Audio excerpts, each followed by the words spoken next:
We are currently in a series called What's Love Got to Do with It? And we are looking at some things where it might be hard to understand how love and this thing could coexist.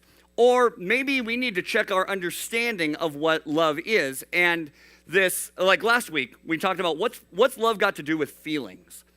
Now, we like that feeling that we would all classify as love, sort of that warm fuzzy that you get when, and it doesn't have to be a romantic warm fuzzy necessarily. It could even just be when someone really accepts you, right? A friend or something, you're just like, wow, what a special feeling. Or a family member, when they demonstrate love to you in some way. And how easy it is. Last week we talked about how easy it is to attach love and our willingness to give love or accept love based on our feelings. And based on this idea that, well, if I feel love, therefore we can continue the relationship, or we can still be friends, or whatever. And yet, how predictable are our feelings? Very predictable? It depends on who the person is, and depends on your mood, right? Our feelings, our situation, our feelings change from minute to minute. And imagine if we attached love to that and made our love so conditional that it really only depended on whether we felt like it. Imagine if God was that way. And we understood God to be sort of this, well, if he feels like loving us, he will. If he doesn't feel like loving us, he won't. And we're going to talk a little bit more about that in just a minute. But today we're going to look at what's love got to do with judgment. Right? Being judged or judging someone is not something we really enjoy, right? Or think is appropriate. What would be the definition of judge? Not the person in a courtroom, but to judge somebody would mean to do what?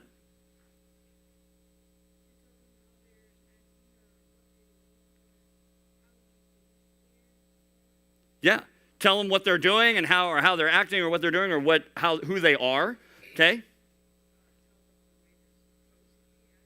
Oh, tell somebody the way they're supposed to be acting, what they should be doing. Yeah. You can show your feelings toward them, okay, based on your evaluation of them. Yeah. Determining something about someone based on their actions. So I see you throwing squirrels by the tail. Therefore, I believe I'm going to judge you and say you have a hatred towards squirrels, right? That kind of a thing. To judge somebody is to form an opinion or conclusion about. To form an opinion or conclusion about, to come to a conclusion about something. Now, in our society, we go, no, you're not allowed to judge people. That's intolerant, right? A lot of times judging someone leads to intolerance, and we have to tolerate everybody and everything. And so therefore, don't judge anybody. Well, next week, we're going to look at this idea of judging other people, or being judged by other people, and that's a huge deal. I've been judged, and I have judged, and there are some things that could go really wrong with it.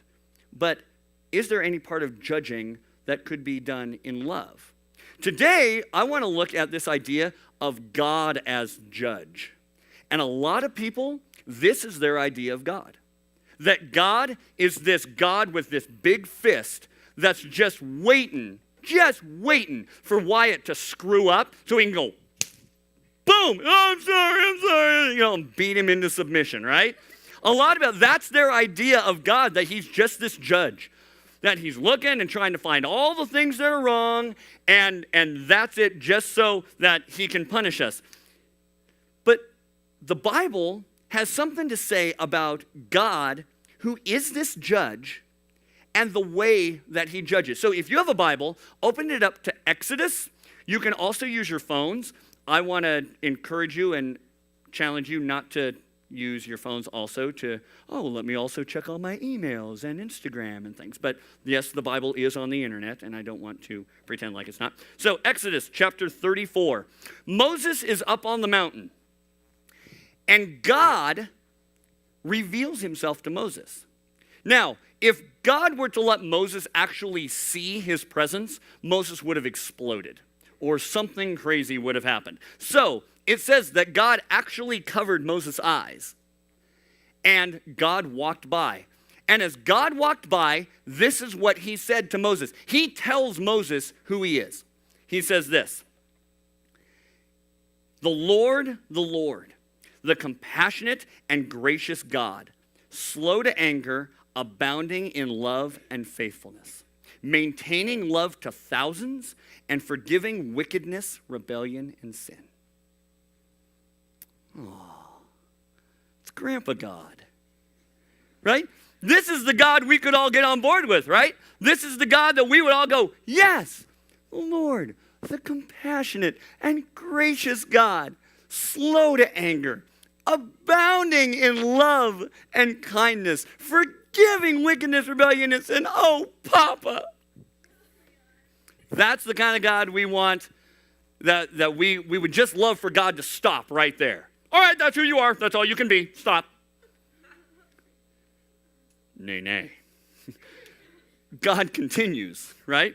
And he says this, yet he does not leave the guilty unpunished.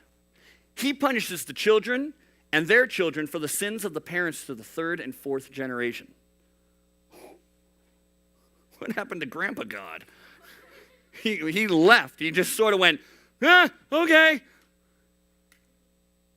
How can a God who forgives wickedness, rebellion, and sin also not leave the guilty unpunished? How does a God who is full of love and compassion also deal out consequences and punishment for sin? How do these two things go side by side? And it sort of reminded me of this movie. I'm sorry, we're going to need sound on this, Ben, if I didn't warn you before. It sort of reminded me of this. Which one is it? Oh, where is it? Wake up. Where did you find the piece of resistance? The piece of what? The piece of resistance. I don't... Where am I? What's happening? What's happening? Playing dumb, Master Builder. No, Master Builder. Oh, so you've never heard of the prophecy? No, Or the special... No, You're a liar. We'll kill you. Look, I watch a lot of cop shows on TV. Isn't there supposed to also be Isn't there supposed to be a good cop? Oh, yes. But we're not done yet. Hi, buddy. I'm your friendly neighborhood police officer. Would you like a glass of water? Yeah, actually. Too bad. Security cameras picked up this. You were found at the construction site convulsing with a strange piece. That's disgusting. Then why is it permanently stuck to your back? Get it up, bag! Get it up, bag! Woke him up! It's chasing me! Look, it's not my fault. I have no idea how this thing got on my back. Of course, buddy. I believe you. Great. I believe you too. You see the quotations I'm making with my claw hands? It means I don't believe you. Why else would you show up with that thing on your back just 3 days before President Business is going to use the crackle to end the world? President Business is going to end the world? But he's such a good guy. How's it going in the big city? Mommy, Daddy, what are you doing here? Okay, Pa, I just want you to act naturally, like you're going about your day. Gotcha. Yeah, keep your... One of the things that's so scary for some or tough to figure out is when we get in this mindset of believing, well, which God are we going to get? Are we going to get Grandpa God? Or are we going to get Bad Cop God? Are we going to get the God who's full of loving kindness and faithfulness and goodness? Or are we going to get the God who's going to smash us in the face and tell us how dumb we are and tell us he's sorry that he made us? Which God? People live in this fear of those two opposing views because they don't believe that a God who will look at our lives and say, hey, the way that you're living is not okay. The choices that you're making are against me, and there are consequences for that. And do that in love. Do that in kindness and gentleness. In this passage in Exodus, God begins by saying, the Lord, this is who I am. The compassionate and gracious God, abounding in love and kindness. forgiving wickedness, rebellion, and sin. He's telling us who he is. He's proclaiming to us his qualities, the ways that he approaches everything. So we need to understand that all the love, the kindness, the forgiveness, all of that is who God is, which means that everything that he does is within that realm. Nothing that God does is going to be outside of the character of God. And that's the thing that we need to wrap our hearts around and our brains around, is this idea that whatever God does, he does in loving kindness, in gentleness, in compassion, in grace, in faithfulness for all of us. Now, as we look at that, what does the fact that God is revealing himself to us mean? What does that mean to you? That God would say, this is who I am. What does that tell you? Anybody? He does love you. He loves you enough to tell you who he is. See, God wants us to know him.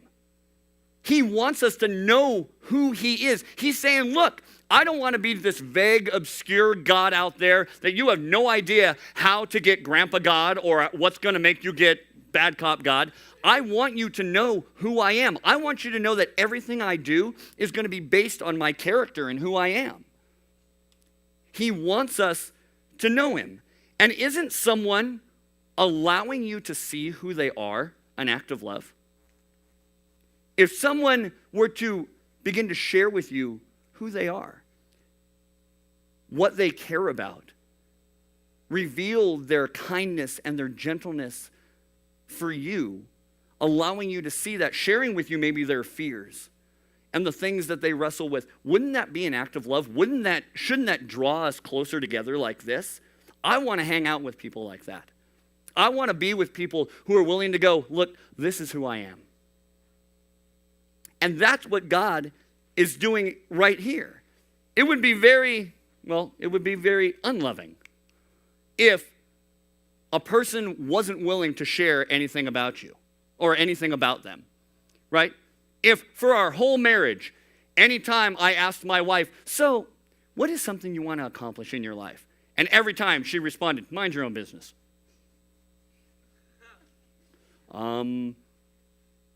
Where do you want to go to dinner? That's for me to know and you to find out. Wait a minute. If our whole marriage was her not being willing to share who she was and tell me who, that would not feel very loving. So God, here, what we see is that he's going, look, here I am. And that's really important for you guys, for all of us, to understand. I want to encourage you to memorize Exodus 34. So that when it begins to creep up in you that God is somehow something other than compassionate, gracious, full of loving kindness, forgiving wickedness, rebellion, sin, and we start to believe that God is something other than that, we can go, no, hold on. This is who God has revealed himself to be. So whatever I'm seeing, I can trust and know that it's being done within that character. The Lord, the compassionate and gracious God, slow to anger, abounding in love and faithfulness, maintaining love to thousands, and forgiving wickedness, rebellion, and sin. Yet, he does not leave the guilty unpunished. He punishes the children and their children from the sin of the parents to the third and fourth generations. How is it possible for a God to forgive wickedness, rebellion, and sin, and yet not leave the guilty unpunished? And how can that punishment demonstrate God's love for us? I don't know about you. I remember as a kid being punished. And parents say some pretty dumb things when they're about to punish you, don't they? Things like what? Any common ones come to mind when you're about to be punished?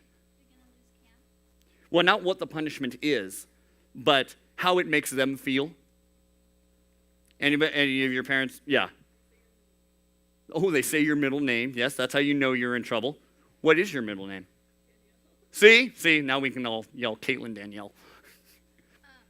They're saying your attitude makes me want to bark. Makes them sick. You would, okay. This is for your own good. Oh, for your own. How many of you have ever been punished and you went, wow, that definitely was for my good. Anybody?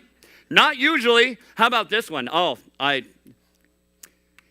remember this as a kid. I was probably 16, 17. I was going to get a spanking. And I'm just kidding. No, I was a young kid. And my dad and mom would spank me. And they'd be like, this hurts me, what?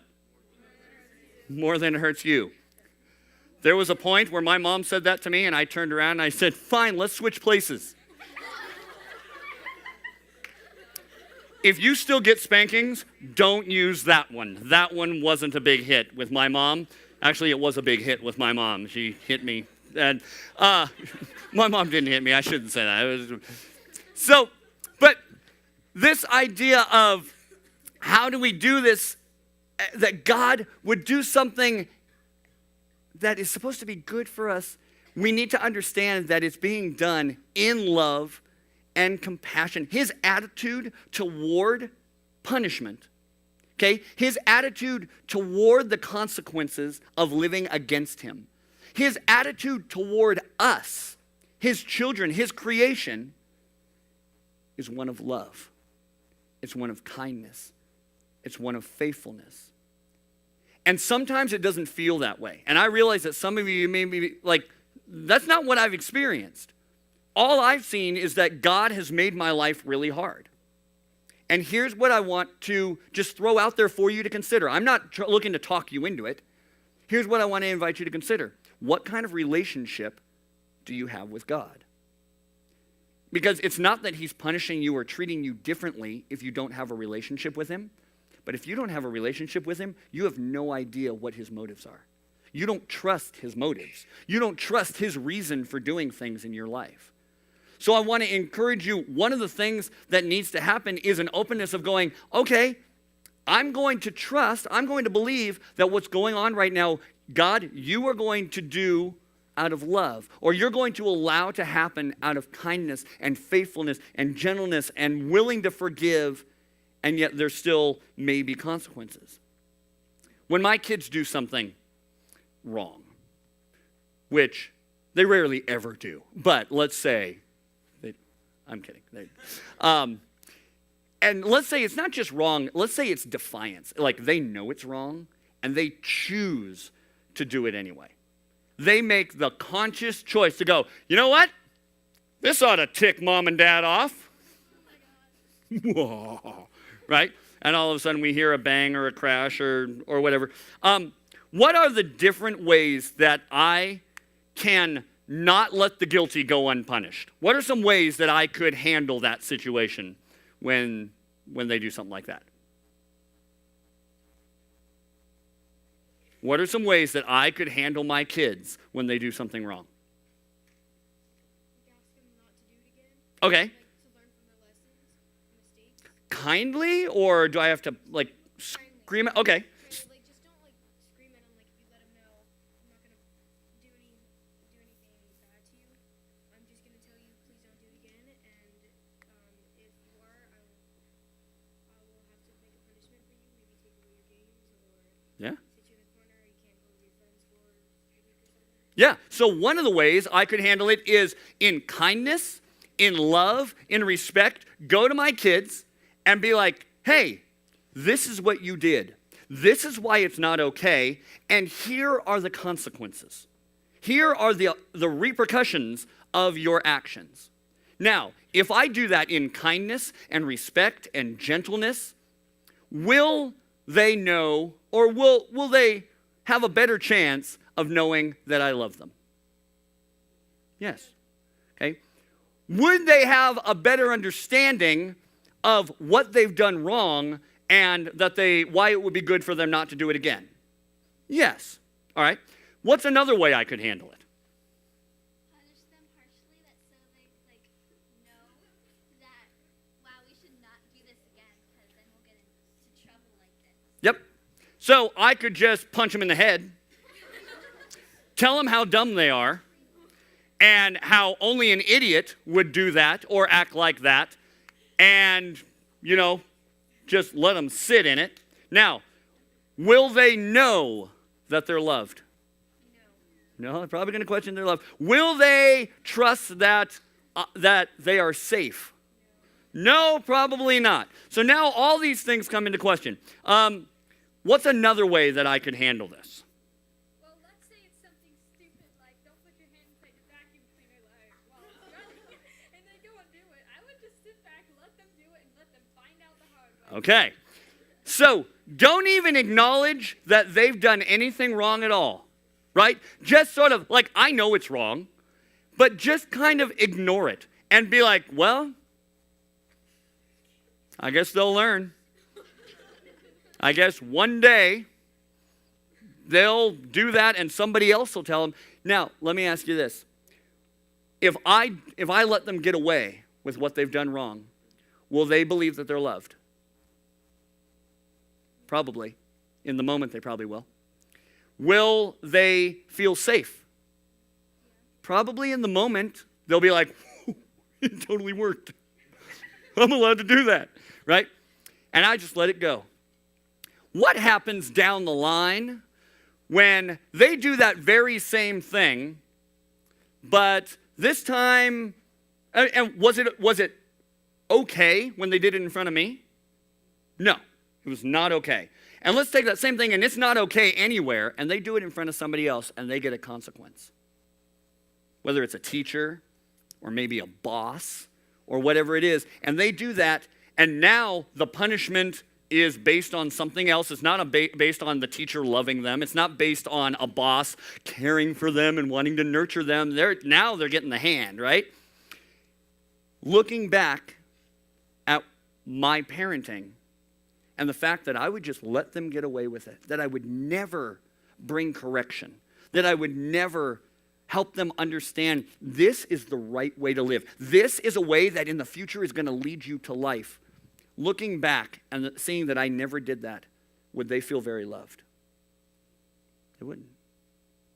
They would look back and they would go, he didn't even love me enough to tell me this is wrong.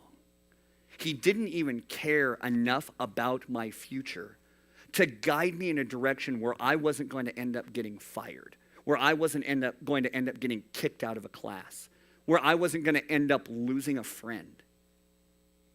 And all of a sudden, you look at these different situations and we go, you know what? I want someone who loves me, someone that I feel safe with, someone that I can trust. I want them handing out punishment to me. They're the one that I want to be able to trust and go, you know what?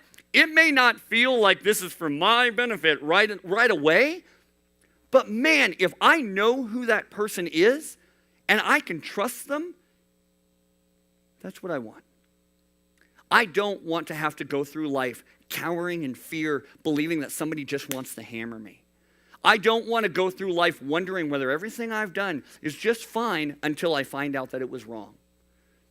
And guys, we come back to what God said about himself. The Lord, the compassionate and gracious God, slow to anger, abounding in love and faithfulness, maintaining love to thousands, forgiving wickedness, rebellion, and sin. That is his character. Now, under that character of love and compassion and grace and all these things, he punishes us.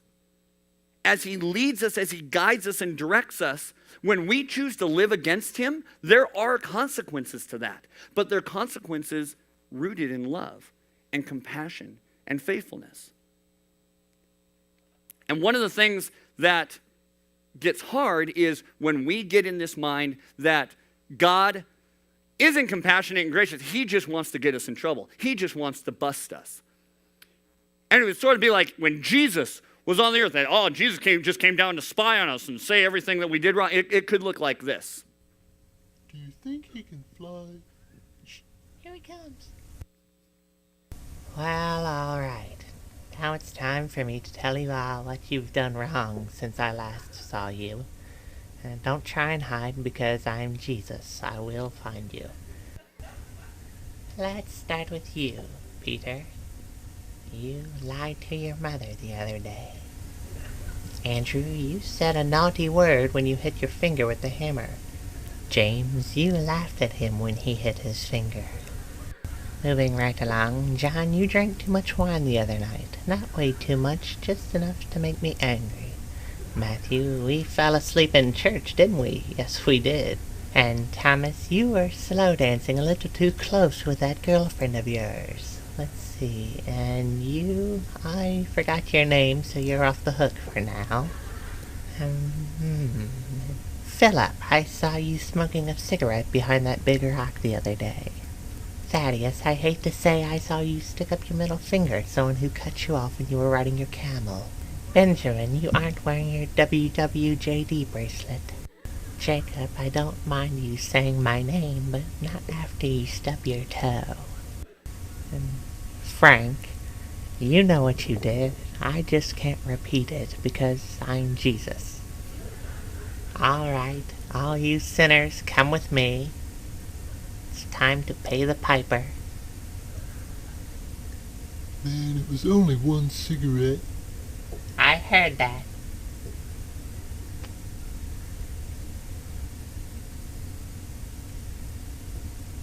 Look at all these sinners. All right, listen up. Listen to me. I'm Jesus. Listen to what I have to say. I have done many wonderful things. I have healed many people of diseases. I have performed many miracles so that I can tell you this. You're all evil. There is no hope. That's it. Thank you.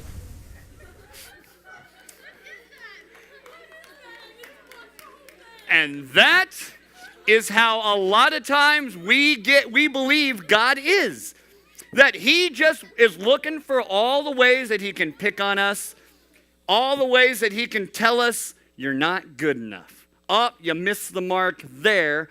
How many of you have ever, you have somebody or have had somebody in your life who just nitpicks and criticizes you all the time? Do you feel very loved by that person? Probably not. Do you feel safe around that person? Probably not.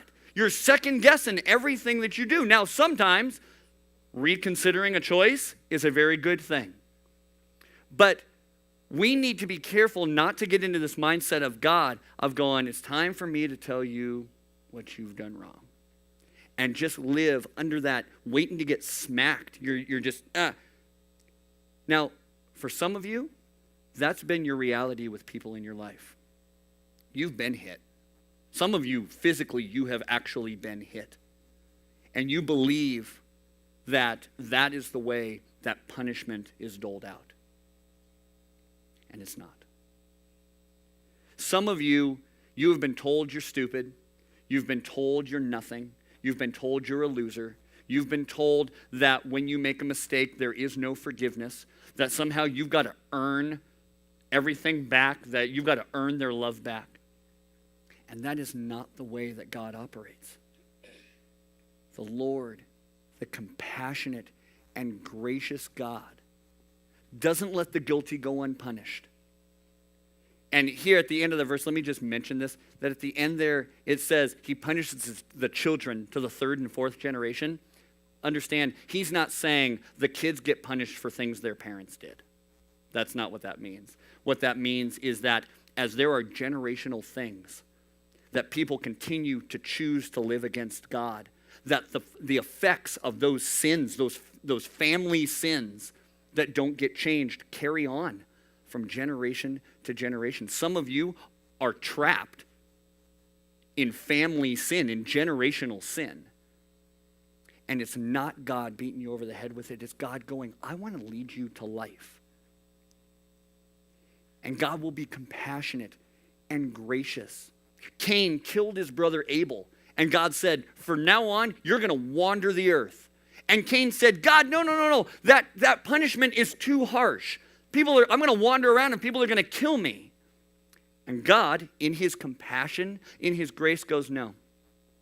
Because there is a consequence to what you did. But I'm going to put a mark on you that will warn people that they are not to touch you.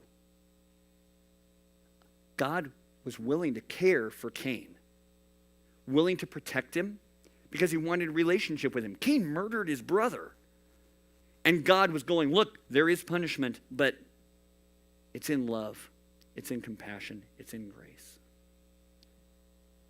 Guys, I realize that this is tough And I know that talking about this for 30 minutes is not going to make you go, oh, well, in that case. But I want you to consider it. I want you to think about and consider, who do you believe God to be? Because if you think he's a God with a hammer, if you think he's bad cop God, no wonder you're afraid to be in relationship with him. But that's not who God says he is. God himself revealed himself to us because he wants us to know him. And he's inviting you into relationship with him. So would you bow your heads with me? And take a moment just in silence. Think about what we've seen in God's word. Not my words. This can't be about me talking and what I've convinced you of. Think about what you've seen in God's word.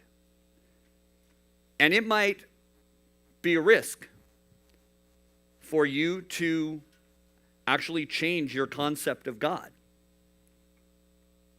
To actually consider thinking of him differently. But that's who he is. And I want to invite you to ask him to reveal that to you. That you don't have to live in fear. That you don't have to walk around cringing and waiting to get smacked. That whatever God does is done in love, in grace, in compassion, because he wants relationship with us. So God, we come to you in a place where, well, all of us in a different place. Help us to be people who seek you, who seek to understand who you really are. And God, that we would be freed from the mindset that you are one to be terrified of because you change. Some days you love us, some days you don't. Help us to understand that your love is constant and you forgive us.